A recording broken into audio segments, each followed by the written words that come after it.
So here we are in turret 1 on Battleship Texas.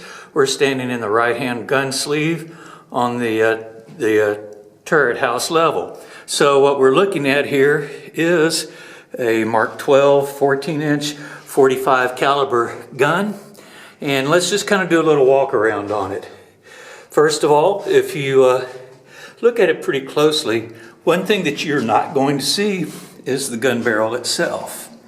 That is because the gun barrel is contained within this very large casting that starts here, travels all the way up to the front of the turret, and includes this large silver painted casting that's a splinter shield that travels just within the frontal armor of the turret. This is the gun slide, and it is within this that the barrel is contained. Both the outer surface of the barrel and the inner surface of this slide are machined very precisely to allow movement of the barrel forwards or backwards when it recoils during firing, but not move around in any other direction. This avoids what's called lost motion, which can greatly affect accuracy of the firing. Now, we have some other things attached to it. First of all, this tank up here is called a surge tank. This contains the glycol water mixture that travels in this pipe down to the recoil buffer that travels along the bottom of the slide. When the gun recoils, this slows the recoil down and makes it a little bit more gentle. Now, we can also see there's a cylinder here. And if we back off a little bit, you'll see there's a second cylinder identical to it that runs parallel. These are 2 of 4 counter recoil spring mechanisms. There's another pair just like this on the other side. When the barrel recoils, this is what these springs compress, and then once the recoil is finished, it drives the barrel back home to its battery position. Now we can also see the mount for the gun itself, and it's made up of several parts. First of all, we have this assembly here that actually starts right about here, and it's bolted to the turret pan and also to the sides of the turret, which are heavy steel. This is called the gun girder. That is the basic mount for the gun. Now attached to that and bolted to it is what we call the deck lug. And that's this portion here. It's another heavy cast unit. It's very precisely machined, and attached within that, this portion here is called the trunnion block. It's within this that there's a set of bearings that are called frictionless bearings, and the gun trunnion is inserted into that, and that's what the entire gun mechanism swivels on. If we go to the inside of that, you can see the inner portion of the trunnion where it protrudes into the trunnion block, and everything in there is extremely precisely machined. Below that, you'll see that there's this long shaft that has a hex nut on the end, and it threads into this little block up here. This is what adjusts those frictionless bearings. And the goal is to balance that trunnion on what's called a knife. And this allows you to adjust that trunnion vertically so that it's perfectly centered inside the trunnion block. In fact, if everything's done right, there's only about 0.004 of an inch clearance all around it. This allows the barrel to elevate very, very smoothly. The only resistance really is just the simple mass of the gun itself, but there's really no friction to speak of. When the gun fires, the force of the recoil pushes against those knives, which are mounted on what's called a spring block. That spring block deflects slightly and brings the trunnion up against the solid mount of the trunnion block. Now, one other thing is this trunnion block has to be adjusted very, very precisely. In fact, it is only should be done in a shipyard with the proper equipment. You can see that there are nuts along here. These are used along with corresponding nuts on the trunnion block on the other side to make this barrel perfectly parallel with the forward and rear axis of the turret and in parallel with the other gun. In fact, if you look pretty closely, you'll see that it has actually been shimmed. There's a very small shim up in there, and that's what was used to make sure that it's solidly locked in at the proper angle. Now, one other thing is you need to make sure that those two deck lugs stay perfectly in line with each other. So at the top there's an ear, and attached to that is a heavy solid steel rod that attaches to the ear on the deck lug on the other side. And this really boxes it in structurally. Now if we move aft on the gun, we can see this parallel set of rods. And actually, if you look very closely inside it, you'll see that there's a little point against the side of the slide. Now, the top slide or rod is attached to the gun slide, and the bottom rod is attached to this piece here. This is called the gun yoke.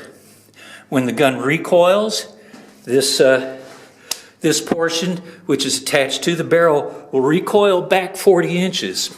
If everything's done right. And that little scribe will actually scratch a mark should be back 40 inches. Now they very likely had a piece of paper or something under there, but with that you could precisely measure and make sure that the gun is recoiling exactly the way it's supposed to. Another thing that we have up here is what we call a salvo counter. This is a device that actually counts the number of times this barrel has been fired. Now again, as I mentioned, this yoke is going to recoil backwards. When it does, it relieves this little plunger, and then when the counter recoil springs push it back in the battery position, it hits that plunger and it clicks over one number in there. We also have what's called a salvo latch. This is a critical piece of equipment on all of the guns, and actually any mounted gun that has a breech block like this will have some type of salvo latch. It may not look like this one though, but you'll see that there's a hook on it here. And what that hook does is when you close the breech, this is the operating lever. The breech will actually, when you swing it shut, will swing back parallel to the gun, and then when you pull that up to rotate and lock the breech plug, this little hook that's in the end right here will catch underneath the salvo latch hook. Now this hook will not allow that breech to be opened again until the gun has fired once more. The whole purpose of it is when you load the gun, you close and lock the breech plug, you insert a primer, and at this point the gun is extremely dangerous. And you should never, ever open the breech while it's in that ready to fire condition. If you should have to, then you would go through a procedure where you remove the primer. You basically make the gun safe and then you can open it. But this latch just makes sure that somebody doesn't accidentally open the breech when they shouldn't. One last little thing is here's a little hydraulic plunger. When the gun fires and recoils back, the inertia from it pops this latch open, and then this plunger pushes against the arm to make sure that it's out from under that latch. And then with it, now that has not unlocked the breech plug at all, but what it's done is it's kind of started it. This way you can then go ahead and safely open the breech. Now I want to make this a continuous shot, so bear with me while I crawl underneath the breech plug lever, and we'll go to the rear.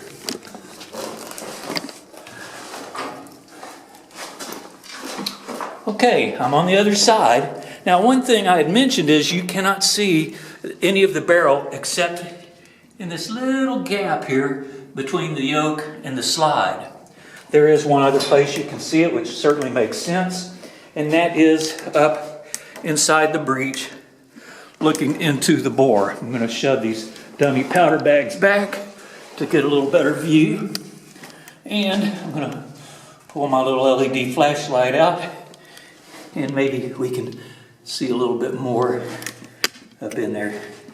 Anyway, what we really have is, if you look right around there, that silver ring is actually the very back surface of the barrel itself.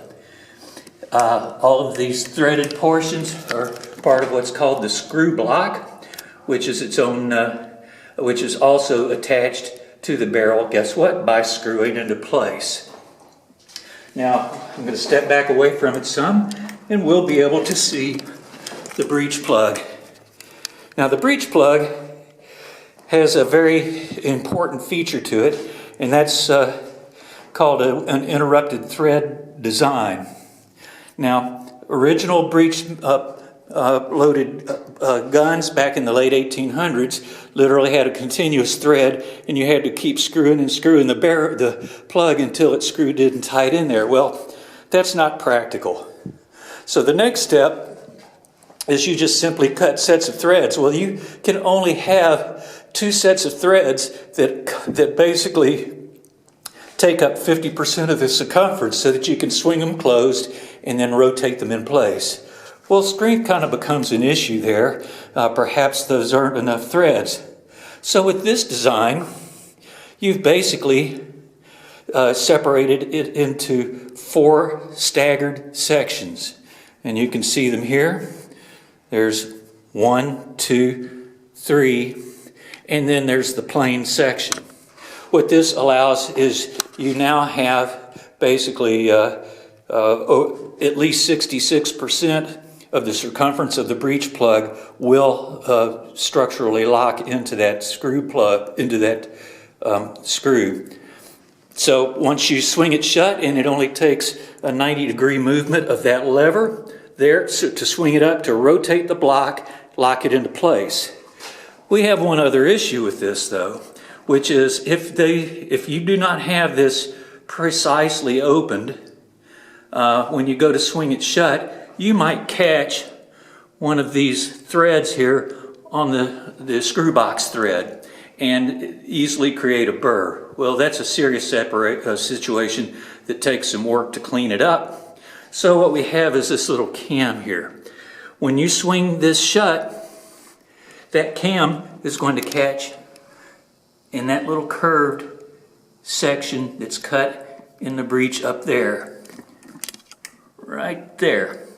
And that hits first. And what that does is it keeps the threads from making initial contact. And as you continue to push it shut, it starts, this is actually a roller bearing that's right now frozen in place due to corrosion, but it will then start that breech plug turning so that the breech plug threads properly engage.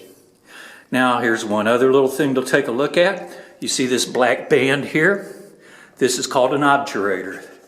And what this obturator does is when the gun fires, it seals that breech shut so that ignition gases can't seep past it. This is called the mushroom. The force of the ignition pushes it back. This bulges out and seals against the screw box liner. This is really important on what we call a bag type gun, which is what this is. If you had either fixed ammunition like a pistol or a revolver or rifle that has brass that contains it, that brass actually swells out when fired to contain the gases to keep them from blowing out past the bolt or breech block. Also in smaller caliber artillery, where you might have fixed, you could also have semi-fixed ammunition. Semi-fixed, you have a projectile you ram first, and then the powder is all contained within a brass cartridge that you place behind it. Again, when fired, that brass cartridge will swell enough to act as an obturator. We don't have that luxury with a bag gun, so this is why we have to have this obturator. Ironically, the man who developed this was a gentleman whose last name is DeBang. So this is a DeBang obturator. Now, once that gun has fired and you start to move that lever's kicked out from underneath the salvo latch, you now pull it back towards you. And as you do that, this little lever here pushes against that device, which is actually a compressed air valve. And what that does is that blows air through some little ports that are up in the forward threads, and it blasts compressed air up through the bore. And what this does is it not only blows out all of those toxic gases, but it also ignites any unburned gases that might be in there, or any embers that might be left as residue. This is critically important because there have been turret explosions and deaths caused by flashback when the breech was opened without the compressed air. So this is a basic walkthrough. Now, so just as I mentioned, we have the barrel that's contained within the slide. Then mounted to that is the yoke. Then we have the screw box that contains the breech mechanism. And one other thing to point out, I'm going to step down onto the loader's platform. And that is this setup, this basically ear sticking down. This is a part of the yoke. I mentioned the counter recoil springs, that there are 2 on each side. Well, there's the bolt heads for those. And then in the center is this single large nut, and that's what retains the shaft of the recoil buffer. So when the gun fires, that nut basically takes all of the force of the recoil buffer trying to delay the recoil and transmits it up through the yoke. So that's just a basic walkthrough here. We're not going to try to get into anything that involves aiming, elevating the gun, rotating the turret, or anything like that. This is a very simple gun, but that does not mean at all that it was crude. The tolerances are exceptionally tight on practically all of it. And when you consider what it took to machine these tolerances on things that weigh more than 50 tons in very large jigs and lathes, it's a pretty important, interesting feat.